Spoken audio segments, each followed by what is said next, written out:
Živijo, jaz sem Tilen Sever iz Steklarne Hrastnik. Danes vam bom predstavil našo trajnostno inovacijo, brezogljično steklenico. Zdaj, mogoče najprej, kako smo jo sploh naredili. Steklarska industrija kot taka je izjemno energijsko intenzivna. Se pravi, porabimo res ogromne količine zemeljskega plina, električne energije, zato da lahko naredimo steklo. Steklo kot tako je sicer zelo trajnostni material, prijazen okolju, se lahko neomejeno reciklira, je pa težava v energijsko intenzivni proizvodnji. Vsi veste, kakšna je danes situacija z energetsko krizo, z energenti, z Ukrajino in tako naprej, tako da v bistvu je poraba samih energentov ključna za prihodnost.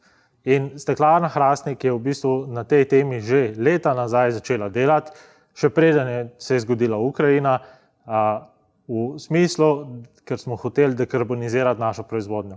In kako smo se tega lotili, je v bistvu z vodikom. Vodik kot energent je v bistvu popolnoma brezogljičen nosilec energije. Ko gori, nastane pravzaprav samo vodna para in nobenega CO2.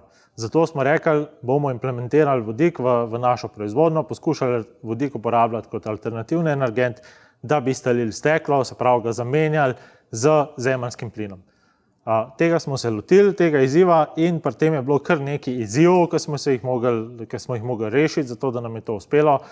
Med drugim smo mogli postaviti lastno vodikarno, se pravi sistem za proizvodnjo čistega zelenega vodika, ki ga imamo nameščenega v Hrastniku.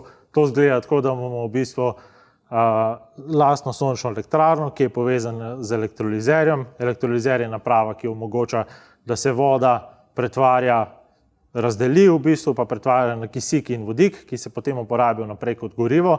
Na ta način lahko čisto energijo iz sonca pretvorimo v kemijsko energijo, se pravi zeleni vodik, in potem ta zeleni vodik uporabimo za taljenje stekla. Seveda pa ni vse skupaj tako enostavno, zaradi tega, ker vodik malo drugače zgoreva kot zemeljski plin.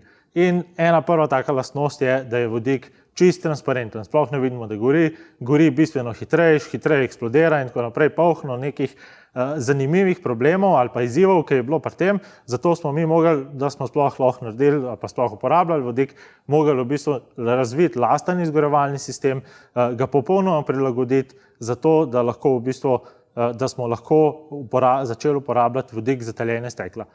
Taljenje stekla kot tako, sploh tazga stekla, ki ga delamo mi, se pravi zelo čistega stekla, zelo malo napakami, ki je primerno za izjemno kvalitetne produkte, je potrebno biti zelo natančen pri taljenju oziroma imeti pravilne temperaturne profile, uporabljati zelo sofisticiran sistem izgorevanja, zato je bil tudi razvoj tega izgorevalnega sistema v okviru projekta izziv.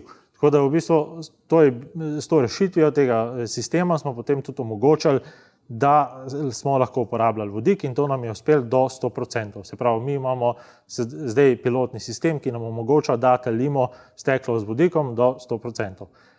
In to je samo en del zgodbe, kako smo prišli do te najbolj trajnostne steklenice na svetu. Se pravi, če pogledamo, kaj sestavlja steklenica ali pa trajnostno steklenico, eno je to, da jo želimo narediti brezogljično. In če pogledamo emisije CO2, ki nastanejo pri proizvodnji steklenice, en del emisij je, se pravi, fosilno gorivo. To sem ravno kar omenil. Fosilno gorivo smo nadomestili tako, da smo začeli uporabljati vodik. Potem pa mi imamo vseeno še en del emisij, ki jih je pa malo težje odstraniti. To so pa pravzaprav procesne emisije. Te pa prihajajo iz same surovine. In zdaj iz te surovine karbonati, ki pač nastajajo pri taljenju, ki razpadajo, tudi sproščajo CO2. Da bi znižali tudi to emisijo, smo pa v tem projektu ali pa za to steklenico v bistvu uporabili popolnoma reciklirane surovine. Uporabili smo reciklirano steklo, zunanje črepinje in iz njega naredili steklenico. Se pravi, nobenih primarnih surovin, ampak 100% reciklirano steklo. Pri takem steklu je seveda izziv narediti dovolj visoko kvaliteto stekla, da je primerna za trg. Tako da tukaj smo tudi mogli najti primerno surovino, ki smo jo lahko sploh uporabili, zato da smo lahko res v toliko visokem deležu nadomestili primarne surovine. Tako da v bistvu s tema dvema ukrepoma, z vodikom in z 100% uporabo recikliranega materiala, smo dosegli, da smo v bistvu direktne emisije CO2 znižali praktično na nulo. Zdaj, kar je pa še ostalo, so pa emisije, ki jih ne povzročamo mi, ampak, bom rekel, naši dobavitelji. Govorimo o emisijah, ki jih naredi dobavna veriga in tako naprej.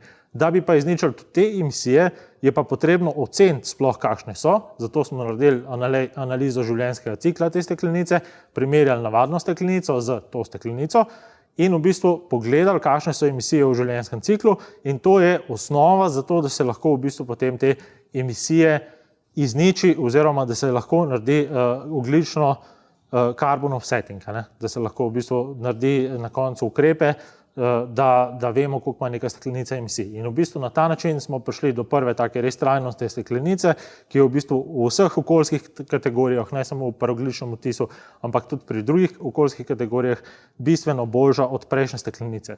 Tako da to je v bistvu glavna prednost te steklenice. Zdaj, zakaj je pa to pomembno? Če bi tako rekel, tehnologija je samo en del. Tehnologija nam omogoča, da naredimo recimo brezogljične produkte, ampak kdo bo pa za njih plačal? To je pa drug del zgodbe. In tukaj je Steklarna Hrastnik s to inovacijo res naredila nek preboj, zaradi tega, ker smo se odločili, da hočemo narediti steklenico, ki jo bomo že jutri, ne leta 2050, ko bo ogljična nevtralnost, ampak že jutri lahko ponudili na trg in rekli, mi pa imamo brezogljično steklenico in točno to smo naredili in jo tudi ponujamo po bistveno višji ceni in recimo premium blagovne znamke, ki dajo poudarek na trajnost, ki so dovolj ozaveščene, nekako so to steklenico že zelo dobro sprejele in vidimo, da je v trajnostnih produktih prihodnost za dekarbonizacijo.